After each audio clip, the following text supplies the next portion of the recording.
Thank you very much, Brendan. That was beautiful. Well, good morning and welcome to Knox Grammar School and the William McElrath War Memorial Chapel. My name is David Jenkin. I'm the school organist here at Knox, and it's my privilege to welcome everyone here today for what promises to be an exciting morning of organ music. As you may or may not be aware, the school is celebrating its centenary this year, and this event is a fantastic way for us to open up to a wider community and to celebrate the wonderful organ that we have here at Knox. The chapel was completed in 1962 and is named after William McElrath, who was instrumental in founding the school and served on the school council for 32 years. A chapel was a long-held wish of McElrath's, and this was made possible following a generous donation from his widow in 1960. The chapel also serves as a memorial for those lost in conflict. Of course, one of the reasons we're here today is to enjoy the magnificent Ronald Sharp organ, which we've just heard a little bit of already.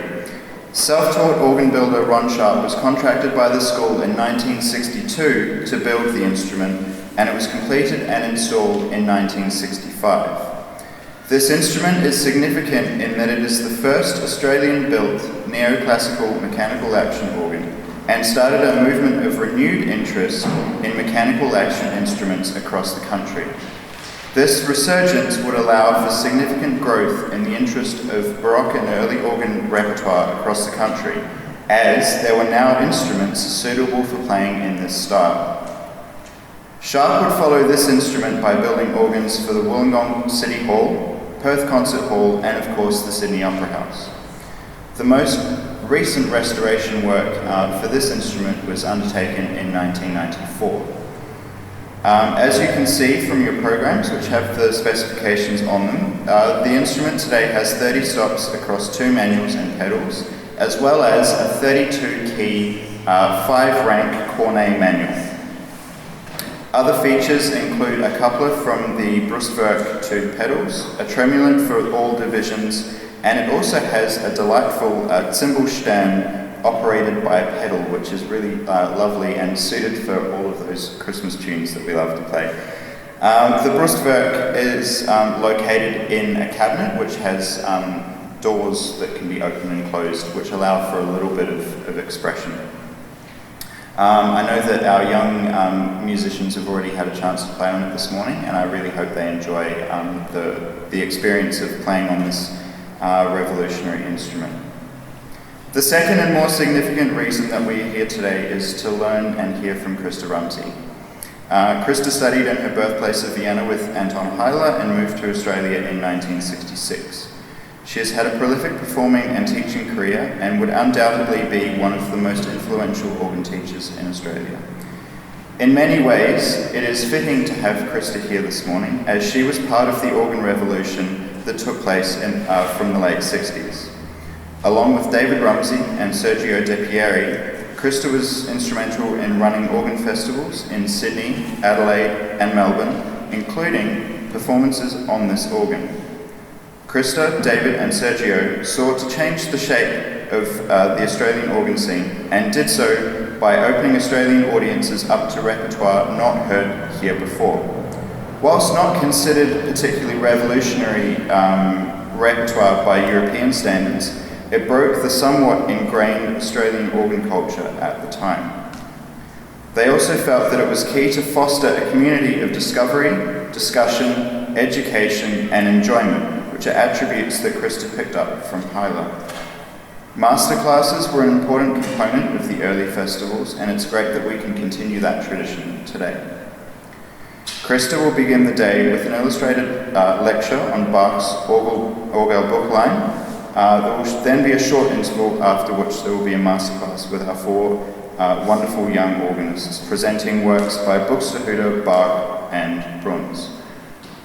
Might I request that everyone moves to the front of the chapel a little bit more so that you can see the pictures that Christa has on the screen. We will also have a video feed from upstairs during the masterclass, so you'll be able to see that a little bit better.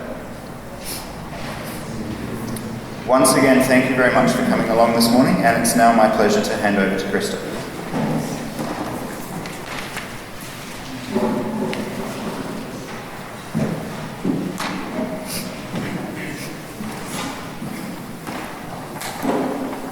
Thank you for your kind introduction. You've said a few things that I thought I was going to say, so that will make it, that's fine, make it a little bit more straightforward. I don't need to tell you anymore where I come from and who my teacher was. It's all been cleared up. Perhaps a little bit more detail on the early days of this instrument. I came to Australia early 1966, and my ex-husband came a month before me. He had a ticket paid by his parents, and I came as a sort of 10-pound Austrian, if there is such a thing, as an assisted migrant on, it wasn't a cattle transport, but it was a pretty primitive plane. And because he was a month ahead of me, he had the chance to write me a few letters. These days, of course, the postal services wouldn't manage a few letters in such a short time, but in those days it took a week for a letter from Vienna to here. And one of those letters, I've gone back to them the other day, said, you know, there is this organ. We thought there was little hope for this kind of organ in Australia, and there it is. I don't think it was quite finished. Was the cornet still missing? There was something that was still going to come. So David spoke of it as an organ that wasn't quite finished, but showed that Australia was finally going in the direction that we wanted it to go. So in 1967, David and I played our first concert here with music by Frescobaldi, Orgelbuchlein, and Bach. Many of these composers hadn't really been heard here before. Later in the year, he recorded an LP here. Maybe somebody here still knows what an LP is, to celebrate this instrument here. And then in the following year, in December '68, there was an organ festival. It was a forerunner to the Sydney Organ Festival. It was held by the two organ societies of Sydney. There were two at the time, the Organ Institute and the Organ Music Society, and they came here for a festival. And from then on, the organ was a focal point during all the early festivals that we had, together with the Poxon organs at the King's School in Parramatta, and also we went to Wollongong. And later on, the little Poxon organ in the chapel at the King's School was also used. So this was a place where we sent people, they came from interstate organ societies, sent groups of organists to let them try the organ. We had tried for ages to tell them that a mechanical action didn't have to be rattly, it didn't have to be heavy, but you can't really talk about those things. You can say to people, go there and play it. And this organ convinced a lot of people that it was worth going in this direction. So I'm really pleased that the school at the time had the foresight to ask Ron Sharp to build this organ, even though it would have been a risky decision, seeing he was self-taught and he hadn't built many instruments before, because it really was in the forefront of what was to come for many decades here in Australia. So we have to be very glad that the school decided. I'm sorry, my fingers are so cold, I have to lick them to turn the pages. You'll have to put up with that. So let's talk about Bach's little organ book.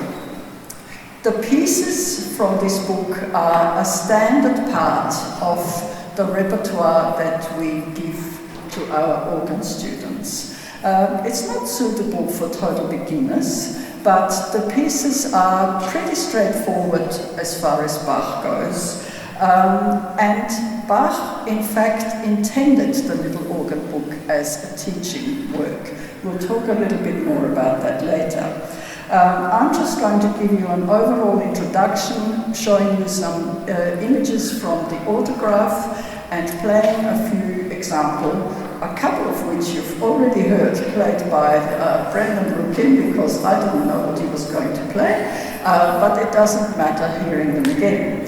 The musical examples you will hear recorded by my teacher Anton Heiler on a Metzler organ in Switzerland in a place called Netztal. And it became it had a kind of a cult following. It opened up people's ears to music played in a way that they hadn't heard it played before.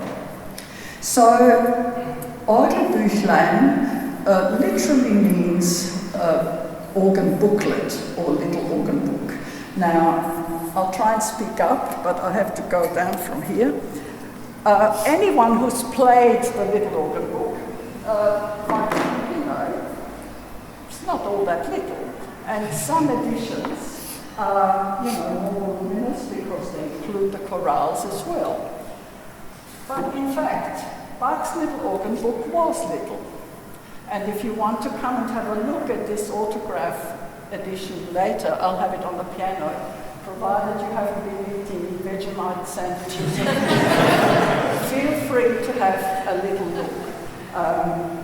But the examples that you will see today are taken from here because some of the pages are really interesting to look at and quite meaningful in the context of what I'm going to say.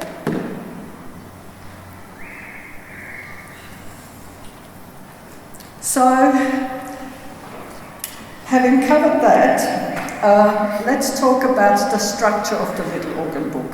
It is roughly in two halves, although they are fairly unequal halves, and presents chorale preludes, that is, pieces written around Lutheran hymns that cover first, in the first part, the whole church year, starting with Advent, going through Christmas and on to Whitsunday, and in the second part, hymns on Christian life, Christian doctrine, dogma, and things associated with the liturgy.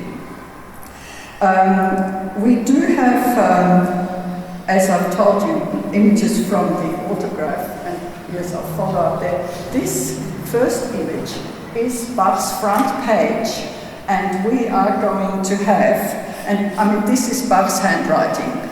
We are going to have a closer look at this later on. Can we have the second one, please? So, in most modern editions, they have kept the autograph at the beginning because it gives us an idea of what Bach intended it for. And we'll read that together later on. Most pieces were written by Bach as a fairly young man. If we could have the next picture. If this is J.S. Bach, it is believed to be him, but we only have one authenticated portrait by Bach much later in life. If this is indeed the young Bach, this is roughly what he would have looked like when he wrote the little organ book. So they were created during his Weimar time, his time in Weimar, where he was an organist. Some pieces might have been written a bit earlier, maybe some a bit later, but the collection is far from finished. There is a story, a legend, that Bach wrote it while he was under house arrest.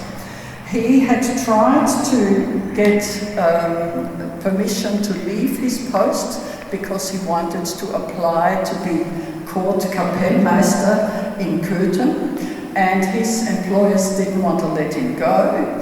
So Bach, who could be a very outspoken man, wrote a strongly worded letter to his bosses, and they were not thrilled and placed him under house arrest. And the story goes that a lot of the little organ book was composed then. Well, make of it what you will. He was eventually released, went to Köthen, became Kapellmeister, was in charge of an orchestra, and probably that is the reason why he didn't finish the little organ book, because he would have been required to play compose a lot of music for his new orchestra, so he went on to other things. It was a long time before he had an organist's position again, but by then he was already more interested in much larger works, even chorale-based works, whereas most of the little organ book, all of the little organ book pieces are really very short. Now, the collection was supposed to contain 182 pieces, and only 46 were composed. There are lots of empty pages. We know exactly what Bach intended, which pieces, because we have the titles. He planned it beforehand, what he wanted to have in there. There is a title, and then he either reserved 1 page or 2 pages, so he knew ahead of time how long the pieces were going to be. Next image, please. Some of them are fair copies. You could sit down and with a lot of care transcribe them and have them printed. Others are far from fair copies. They are quite messy. There's a lot of crossing out and so on. Could we have the next one, please? Sometimes Bach, and I don't know how clearly you can see that, especially if you're far back, he runs out of space. The 1 page wasn't enough, so he finishes the piece in the margins using something called organ tabulature. That was a different way of writing, a much older way of writing down keyboard music. It was based on the use of the letters of the alphabet. It didn't take up much room, and you could squash a whole lot of extra stuff in without needing extra paper. Could we have the next one?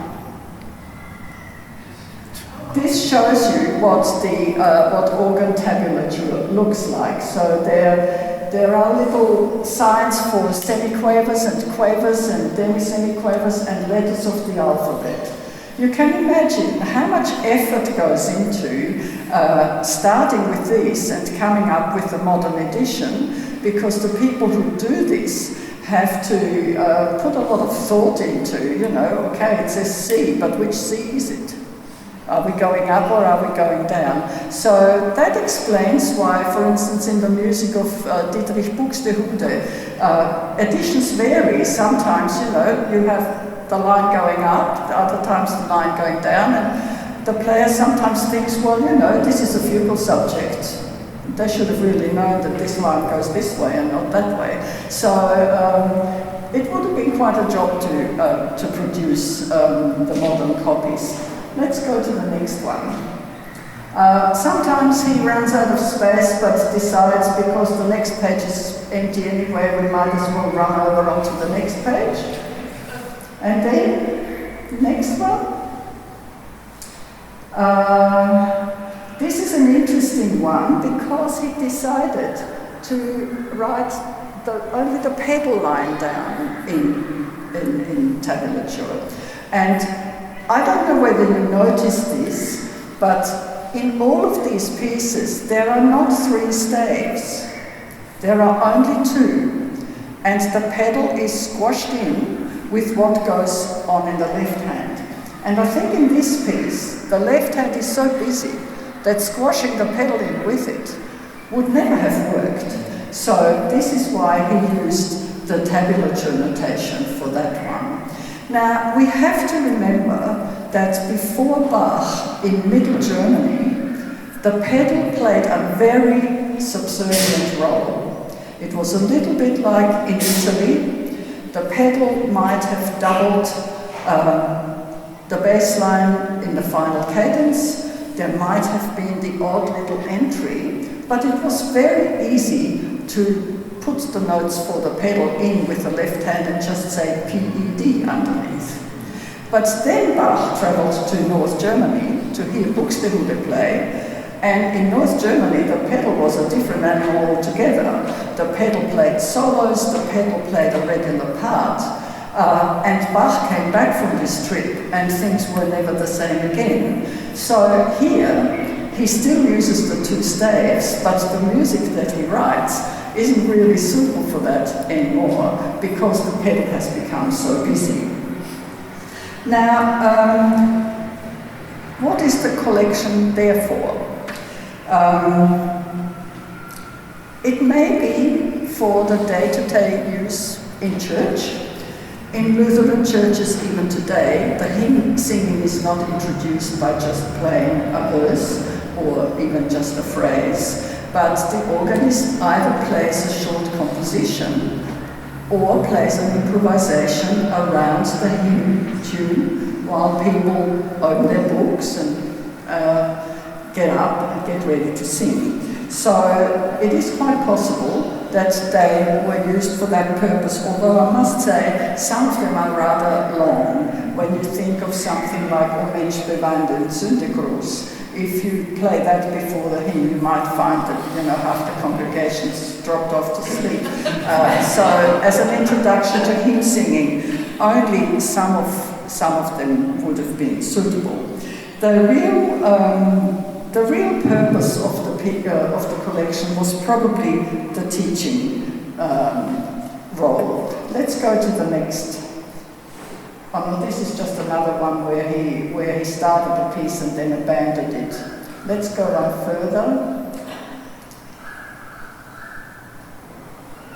Yeah, I have lost track of this and I can't quite make it out. Christa Rumsey. Yes, I can see what the piece is, but I can't remember quite what I was going to say about it. Okay, one more please. Okay, now we've gone back to the title page. So it says here,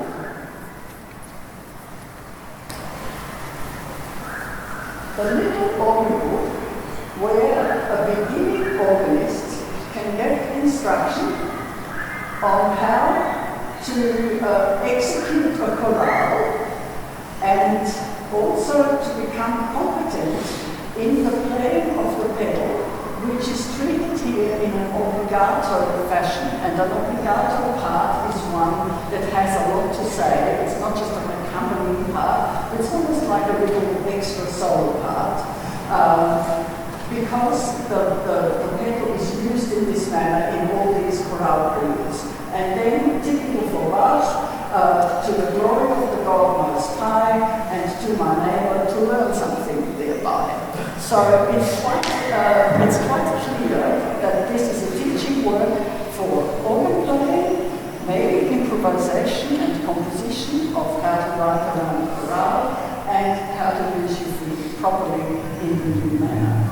So this would be the main purpose of this collection, and as it's turned out, this is exactly how it's been used. The eminent Bach scholar Peter Williams calls it Bach's organ tutor. Bach didn't write any books of instructions on composition or technique, but we do know that probably the art of the fugue is his practical instructions on how you write fugues and what you can do. And probably the well-tempered clavier, the 48, has a very similar purpose as well. Was he in Curtin at the time instead of Curtin? Yes, well, he would obviously have finished the thing once it left in one and then sent it to Curtin. Okay, now, in the first section, we have the hymns that follow the church year. In this part, most of the pieces are composed. There are very few empty pages. There are 14 chorale preludes on Advent and Christmas. There are 3 for the New Year, and that's both New Year's Eve and New Year's Day. There are 2 for the Feast of Purification, when Mary takes her child to the temple. Passiontide, 7 pieces written, Easter, 6 pieces written, and then Whitsuntide. After that comes part 2, dealing with the Christian life, the sacraments and doctrine. 103 pieces intended and only 11 composed. So that one was really barely started. The kind of hymns we have here is there's one before the sermon, there is a hymn on the Ten Commandments, a hymn on the Lord's Prayer, one on sin and redemption, supplication, death and resurrection, plus a few general hymns. We have to remember that the Lutherans had hymns based on many of the doctrines. So they translated the Our Father from the Latin into German, and that became a hymn. And there's also a hymn explaining the Ten Commandments and so forth, because Luther wanted to make sure that people could understand the main parts of the doctrine. So, and also he was very keen on people being able to read the Bible. So he was the person who translated the Bible into German, and also many of the other texts into hymns. I think it's time we're going to listen to the first piece, and this is one that you've just heard Brendan play. It is Nun komm der Heiden Heiland, Now Come Thou Saviour of the Gentiles. It's the very first piece in the collection, written for Advent. And I want to point out that this is one of many pieces in this collection where the soprano carries the hymn tune. The hymn tune is usually plainly heard. You don't have to be listening out carefully to hear it.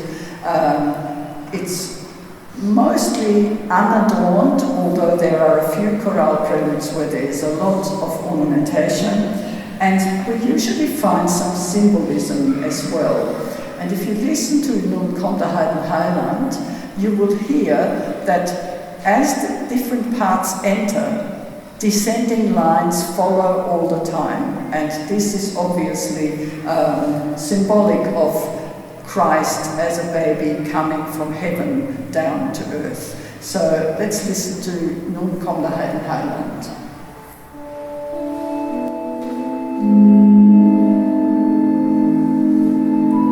So every time you hear the descending line.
So, like in many other chorales in this collection, there is no introduction. The hymn starts straight away.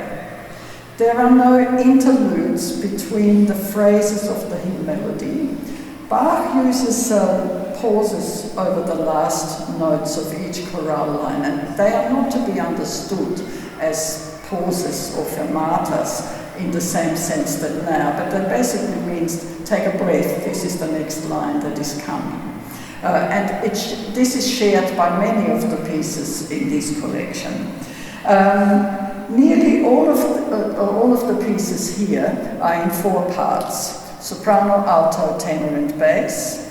One of them is in 3 parts, and we'll hear that in a minute, and 3 of them are in 5 parts. Langottes is in 5 parts, and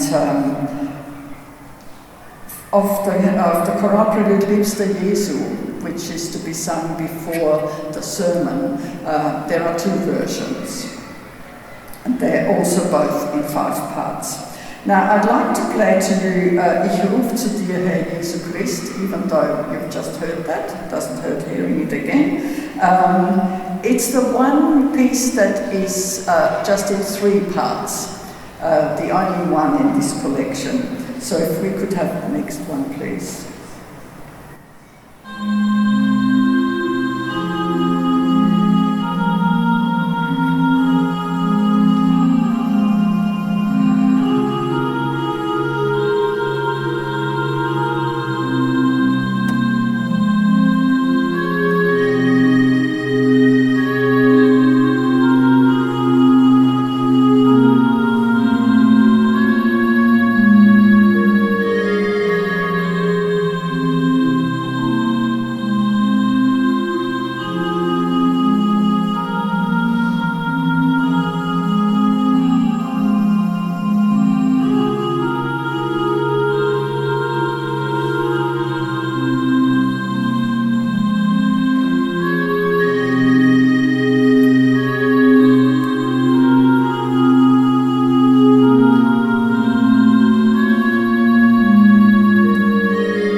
I always think this is one of the most gorgeous solo reeds, and Hyla must have loved it too, because he used a Regal 16-foot and played it an octave up.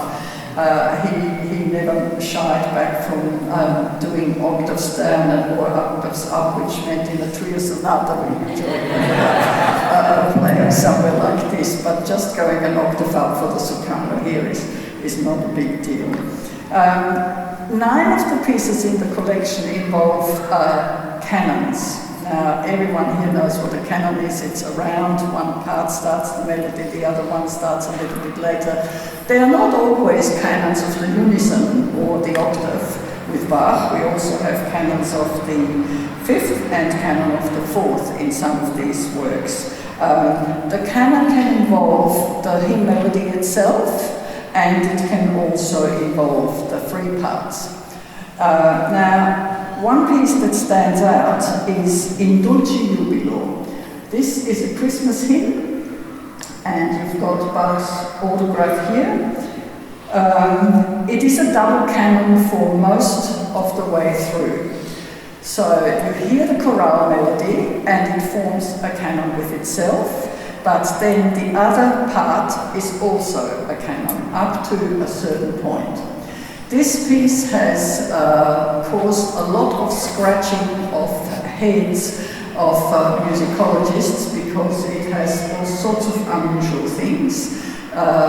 playing 2 against 3, which was not the norm in the Baroque period, seems to be a feature here. And also the way Bach notates the triplets.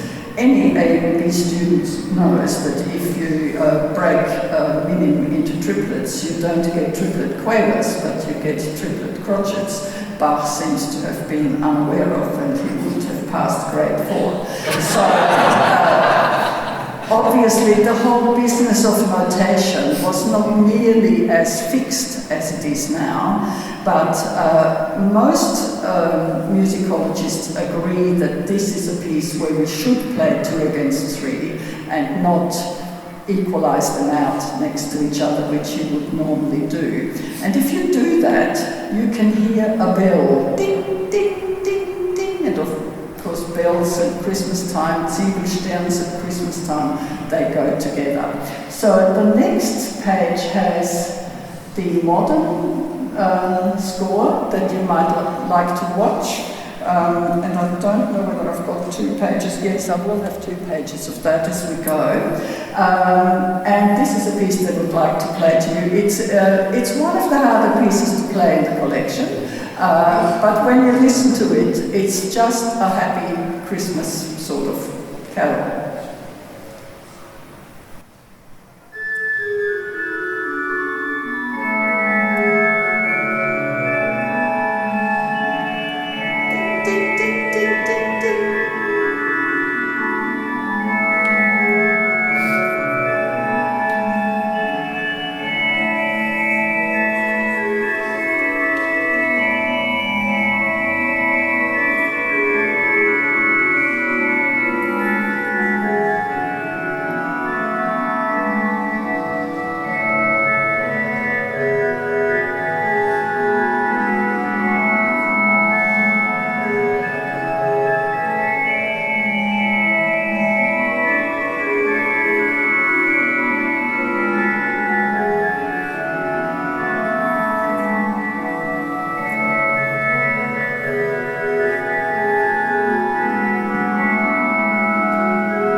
So this is a really complex and utterly delightful piece. To combine these 2 elements with Bach is no problem. It could be as academic as you like and still be, enjoyable, easy, and in this particular case, suitable for Christmas.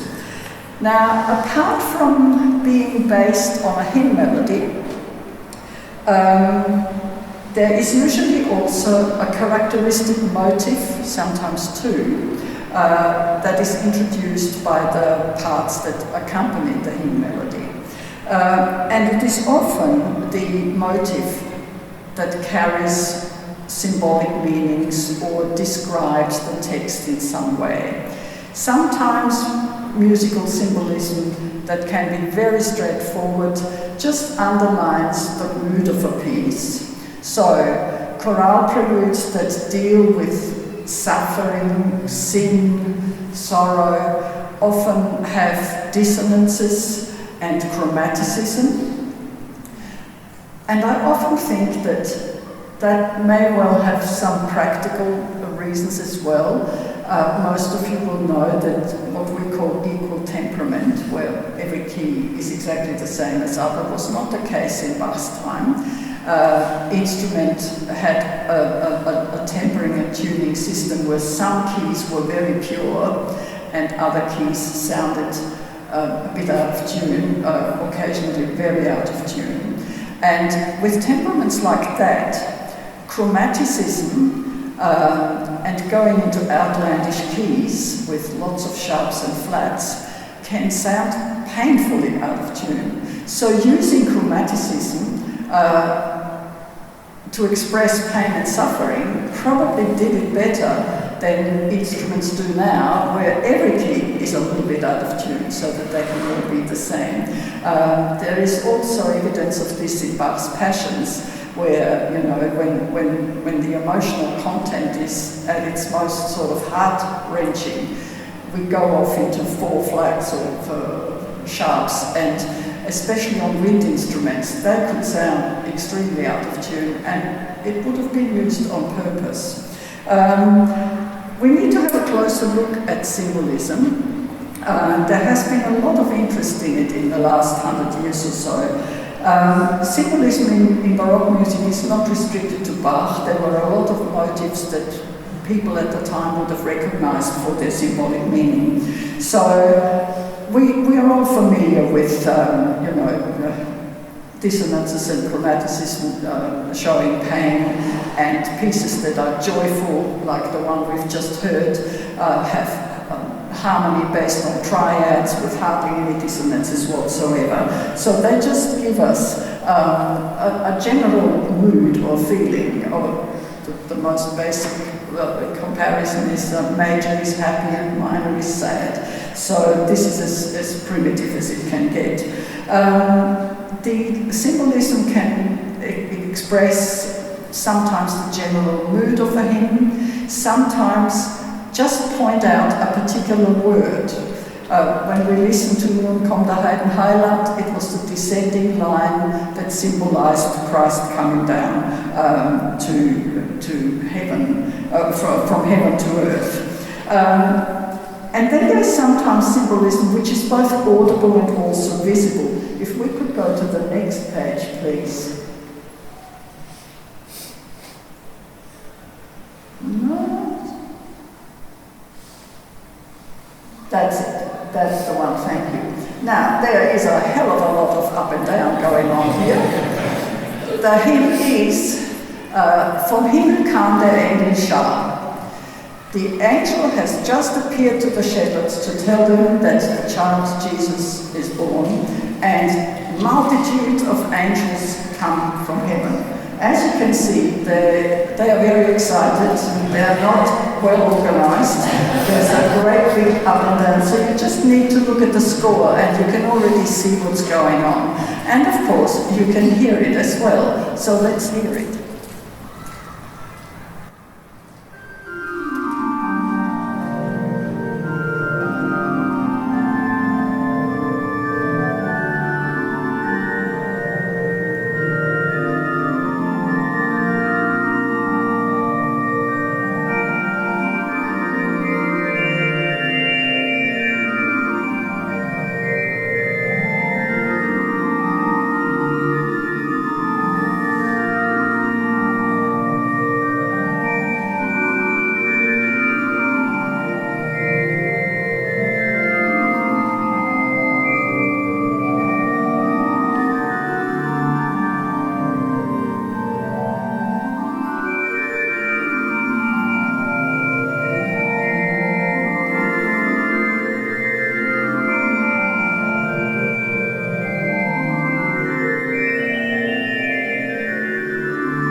Another example that I've brought you is of the New Year's hymn, In dir ist Freude, in you is joy. There is a very introspective chorale for New Year's Eve, which I'll play in a minute, and then there's this very joyful one for full of hope for the coming year. This is really exuberant, and it's based on a basso ostinato. It has a bass figure in the pedal that keeps coming back, and the feeling is one of someone who is so excited that they keep saying, oh, you know, I'm so excited, so excited. It goes on like that. There are no dissonances, there's no chromaticism. It's really like somebody jumping for joy. If we could play, please. And this is not the score.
hope you all heard that reoccurring bass figure there. I'll tell you a little story. It's nothing to do with the little organ book as such, but I once played for the wedding of one of my students in Hungary.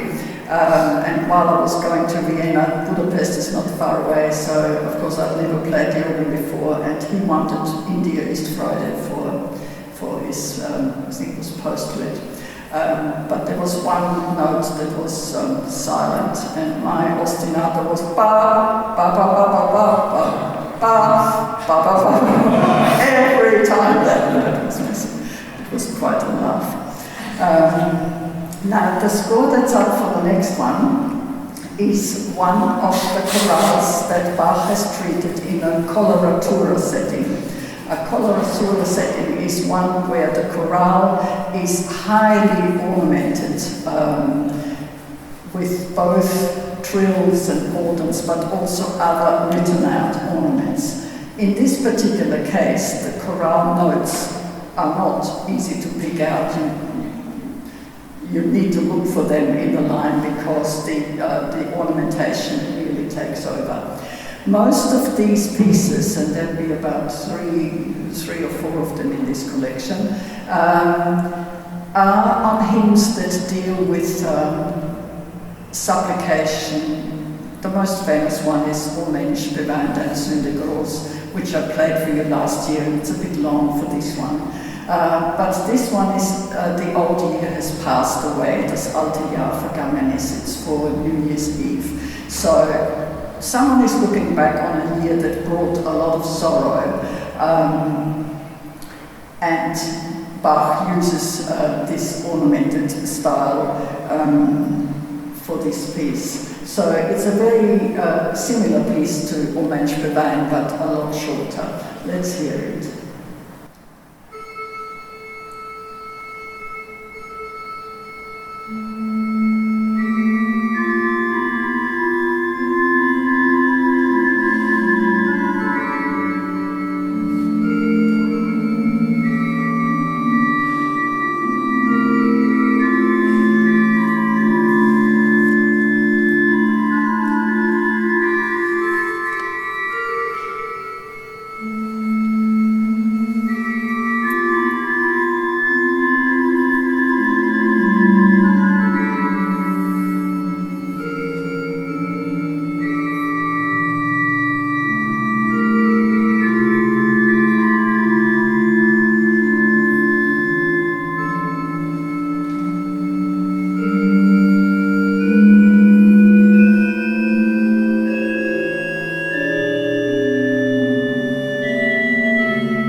And just at the end of this piece, Bach introduces something that I wanted to talk about next. And this is symbolism in a small motif.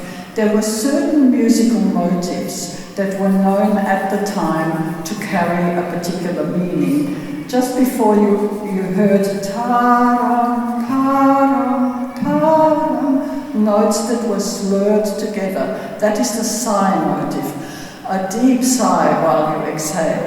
And then there's one piece that's sort of virtually based on this. If we could go to the next picture, and that is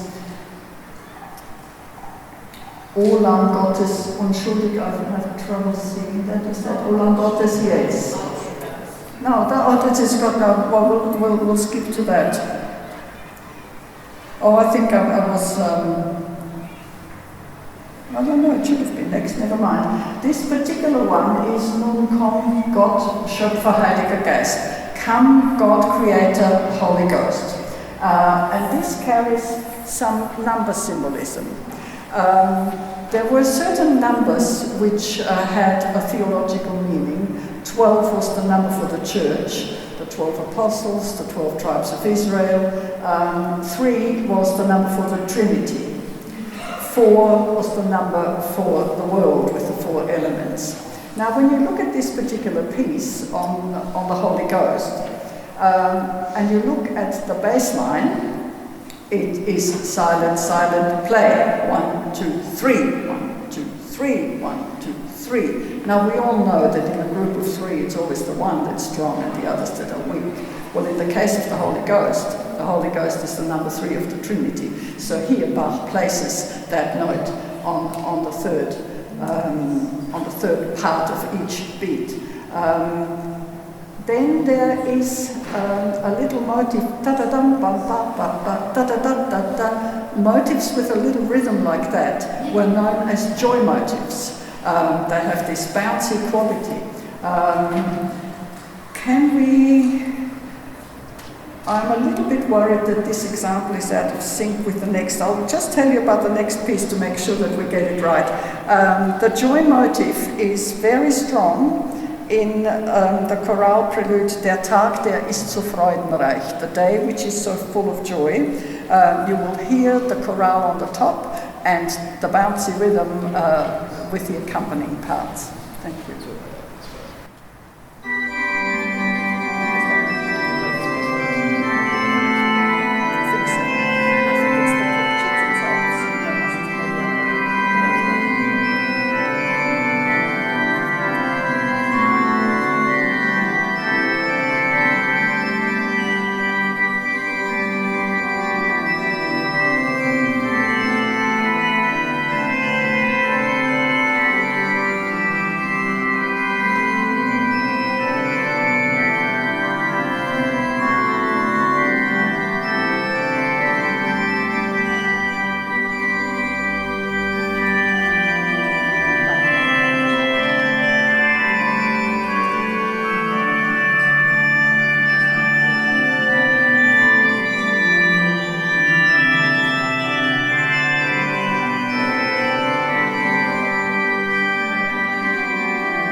I have made a mistake there.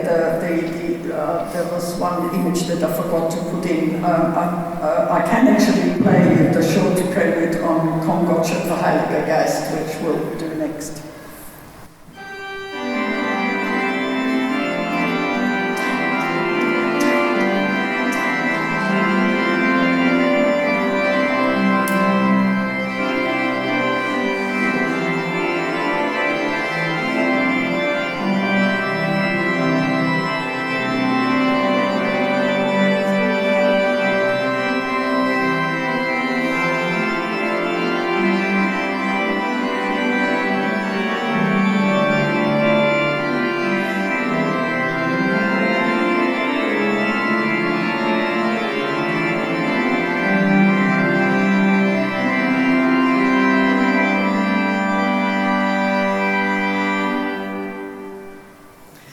Then there is another little motif which was known at the time, and that appears in a chorale prelude called Natus in Bethlehem. A boy was born in Bethlehem. Because I thought I was going to run out of time, I didn't include any musical example and any score. But the tenor and the alto in that piece keep going da da da da da da da da da da, and you think, could Bach have run out of ideas? He did not. That was the rocking of the baby. And only the other night, I've come straight from Adelaide, and I was lucky enough to go and hear an organ recital by Olivier Latry, who, between two enormous razzle-dazzle works, played Brahms' Es ist ein Rosensprung. And of course, the rocking motif is in that one as well, and I had never picked that up before. I understand that also some of the Christmas works by Schütz have that in. It is a baby being rocked back and forth rather than Bach running out of ideas. Symbolism can be a puzzle too.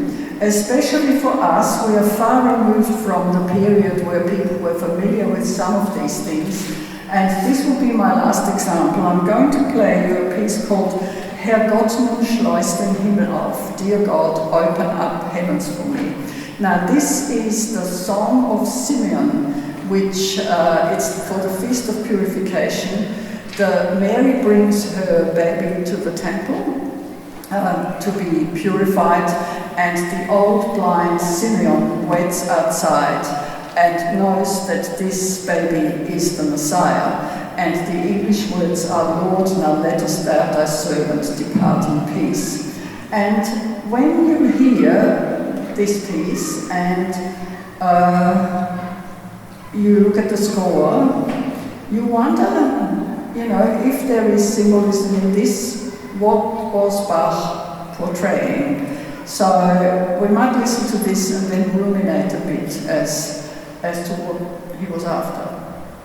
Can you play?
and of course my ideas on it are not necessarily conclusive.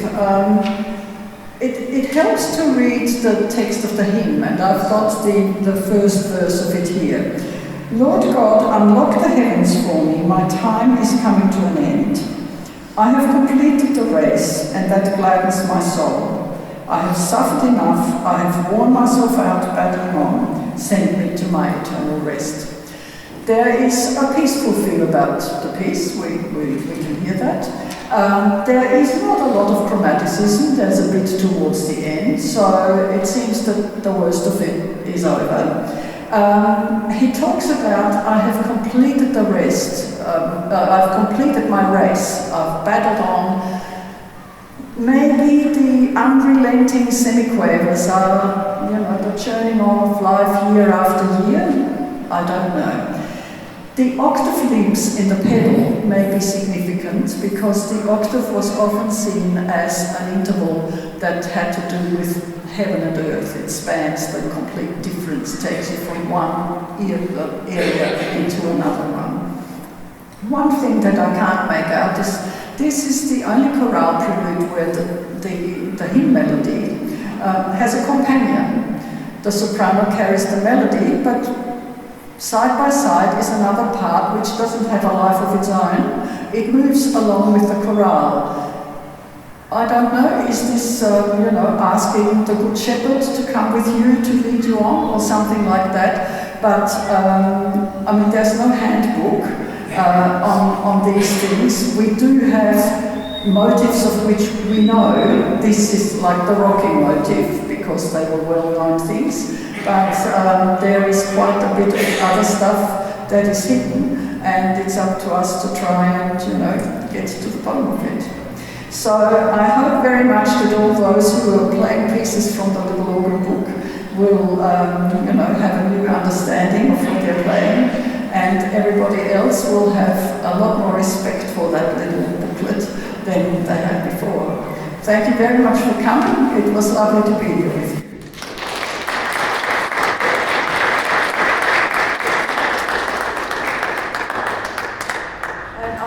We have a break now. David. Thank you, Christa. There's a short break of about 15 minutes and time for Christa to have a cuppa. Sorry we can't share it with everybody. But it's certainly a little bit cool. There's some nice sunshine outside if you want to warm up a little bit. There's room in the gallery for the master classes for about 30 people sitting on choir banks. The rest will be relayed down here on the screen, so you'll see and hear everything that's going on quite clearly.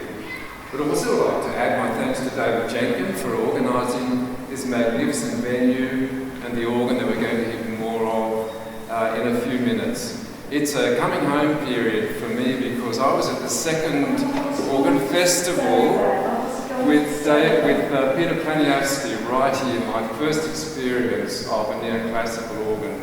And it left an indelible impression on me and has influenced me ever since. So thank you, Christa. 69, yes. Coming back to our home of neoclassical and glorious Baroque sounds that were totally new to me and changed my life. So it's wonderful to be here. Thank you, Christa. And thank you, Dave.